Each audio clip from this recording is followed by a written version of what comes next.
কিছুদিনৰ পৰা এটা প্ৰশ্নই মোক বৰ কষ্ট দি আছে। কাক সুধিলে প্ৰশ্নৰ শুদ্ধ উত্তৰটো দিব পাৰিব। গতিকে এই ক্ষেত্ৰত আমাৰ ডিকেবি ফেক্টৰ দৰ্শকসকলে দিহা পৰামৰ্শ দিব বুলি আশা কৰিলোঁ। এই যে আমাৰ কিছুমান বিভাগ থাকে, আয়কৰ বিভাগ ধৰি লওক, এই দুৰ্নীতি নিবাৰক শাখা, এইবিলাকে কিছুমান মানুহক দেখা নাপায় নেকি? আমি প্ৰায়ে দেখোঁ উপাৰ্জনৰ লগত সম্পৰ্ক নথকাকৈ কোনো লোকে যদি, কোনো বিষয়াই যদি সম্পত্তি কৰে, তেওঁক মাজে সময়ে এনেকৈ হাত দাঙিবলৈ দিয়ে। তেওঁৰ ওপৰত শাস্তিমূলক ব্যৱস্থা লোৱা হয়, তদন্ত কৰে তেওঁলোকৰ বিৰুদ্ধে, তেওঁলোকৰ আয় ব্যয়, তেওঁলোকৰ সকলোবোৰ সম্পত্তিৰ হিচাপ লয় আৰু যদি দোষী সাব্যস্ত হয় ব্যৱস্থা গ্ৰহণ কৰে। এতিয়া মনলৈ অহা কথাটো হ'ল, এই মন্ত্ৰী বিধায়ক মুখ্যমন্ত্ৰীও আছে, এই সকলৰ বাবে এই বিভাগবোৰ নহয় নেকি? এজন মন্ত্ৰীয়ে কিমান দৰমহা পায়, অথচ তেওঁ ইমান সম্পত্তি কেনেকৈ ক্ৰয় কৰিব পাৰে, কেনেকৈ ইমান সম্পত্তিৰ অধিকাৰী হ'ব পাৰে? এওঁলোকৰ বিৰুদ্ধে চিএম ভিজিলেন্সে কওক বা অন্যান্য টেক্স বিভাগে হওক, মানে নাযায় নেকি? ইমান কেনেকৈ হ'ব পাৰে? এই কথাটো এইকাৰণে মনলৈ আহি আছে, মন্ত্ৰী জয়ন্ত মল্ল বৰুৱাৰ সম্পত্তি ওলাইয়ে আছে। তেজপুৰতো 30 বিঘা নে 40 বিঘা মাটি ক্ৰয় কৰাৰ তথ্য প্ৰকাশ পাইছে আজি। গতিকে এওঁলোকৰ আয় কিমান, দৰমহা পায় কিমান? হঠাৎ পত্নী কেনেকৈ উদ্যোগপতি হৈ পৰে? হঠাৎ তেওঁলোকৰ অঙহী বঙহী ল'ৰা ছোৱালী ইমান ডাঙৰ কাম কেনেকৈ কৰে, ইমান কোম্পানীৰ মালিক কেনেকৈ হ'ব পাৰে? এই কথাবোৰ চোৱা চিতা কিয় নকৰে? এই কথাবোৰ কেৱল কাগজে পত্ৰই চলি থাকে নেকি?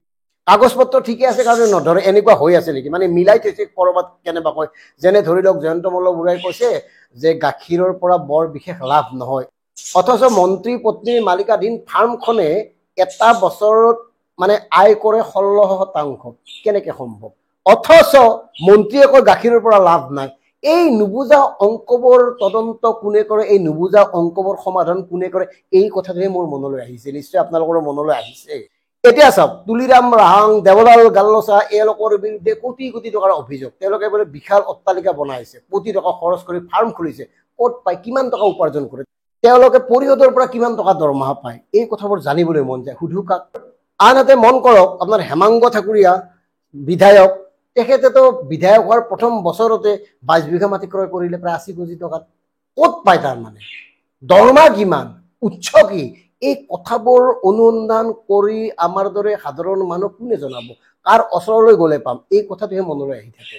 আনহাতে মুখ্যমন্ত্ৰী নিজৰ ফালে চাওক, তেওঁৰ পত্নী হঠাৎ ইমান ডাঙৰ উদ্যোগপতি হৈ যায়, ল'ৰা ইমান হৈ যায়, কেনেকৈ হৈ যায়? মানে ভাবি ভাবি মোৰে কাম নকৰা হৈছে। অথচ আমাৰ দৰে সাধাৰণ মানুহৰ মানে মিলাবই নোৱাৰো। মানে জীৱনৰ হিচাপবোৰ মিলাওঁতে আমাৰ বহুত সময় এনেই গুচি যায়, কাৰণ সামান্য টকা পোৱা বেছিভাগৰে এই ক্ষেত্ৰত এনেকুৱা ঘটনা ঘটে। গতিকে এই সমস্যাটোৰ পৰা আমাকো উদ্ধাৰৰ কোনোবাই মন্ত্ৰ দিব লাগে। কেনেকৈ মানে হঠাৎ এৰাতিতে পত্নীক আমি উদ্যোগপতি কৰিব পাৰোঁ? কাগজ পত্ৰবোৰ কেনেকৈ ঠিক কৰা হয়? অফিচাৰবিলাকক ধৰে, অথচ মন্ত্ৰী বিধায়কসকলক নধৰে, কিয়? আকৌ কৈছোঁ, জয়ন্ত মল্ল বৰুৱাৰ ফাৰ্মৰ পৰা হেনো পত্নীয়ে লাভ কৰে 2 লাখ টকাৰ দৰমহা আৰু নিজৰ পঢ়ি থকা ছোৱালীজনীৰ 1.5 লাখ টকা। মানে কি?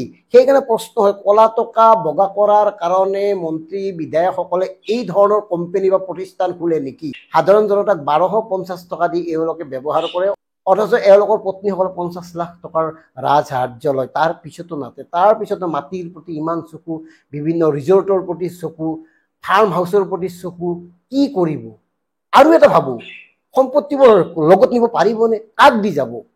মানে তেওঁলোকৰ যে ল'ৰা ছোৱালী ভাল হ'বই বা ল'ৰা ছোৱালী যে সম্পত্তি ৰাখিব পাৰিবই, কোনোবাই গেৰাণ্টি লেটাৰ দিছে নেকি? মানে ভগৱানে কিবা লিখি থৈ গৈছে নেকি যে এওঁলোকে আৰু মানে নমৰে, এওঁলোকে আৰামত খাই থাকিব পাৰিব গোটেই জীৱন?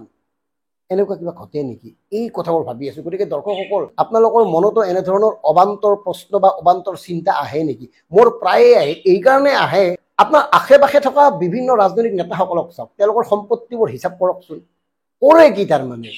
এই মানেৰ উত্তৰ বিচাৰিয়ে আমি হাইৰাণ হৈ পৰিছোঁ। গতিকে সেইকাৰণে শেষ আশ্ৰয় হিচাপে আপোনালোকৰ সন্মুখত এই কথাখিনি উপস্থাপন কৰিছোঁ।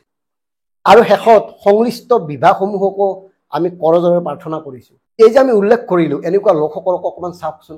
তেওঁলোকে যিবোৰ হিচাপ আপোনালোকক দিয়ে, সেই হিচাপবোৰ সঁচাকৈ ঠিকে আছেনে? নে সেই হিচাপতে সকলোবোৰ খেলি মেলি কৰি এওঁলোকে গোটেই কাৰবাৰবোৰ কৰি আছে? এই কথাবোৰ নজৰ দিবচোন, অকণমান সূক্ষ্মভাৱে নজৰ দিব। মন্ত্ৰী হোৱাৰ আগতে কি আছিল, মন্ত্ৰী হোৱাৰ পিছত কি হ'ল? মানে কংগ্ৰেছ এজিপি বিজেপি নহয়, প্ৰতিটো দলৰে মন্ত্ৰী বিধায়কক চাওকচোন। আপুনি ভৰত নৰহকো চাব পাৰে, ৰাণী নৰহক চাব পাৰে, প্ৰদ্যুৎ বৰদলৈক চাব পাৰে, অসম গণ পৰিষদৰ আপোনাৰ প্ৰফুল্ল মহন্তক চাব পাৰে। মই বাৰু চন্দ্ৰমোহন পাটোৱাৰী ডাঙৰীয়াৰ কথা নকওঁ, তেওঁৰ বোলে বাবা মাইনাক পাণ দোকান দিবলৈ তেওঁৰ পইচা নাই, গতিকে তেওঁক মই এই বৃত্তৰ পৰা বাহিৰত ৰাখিলোঁ। বাকীবিলাকৰ চাওকচোন।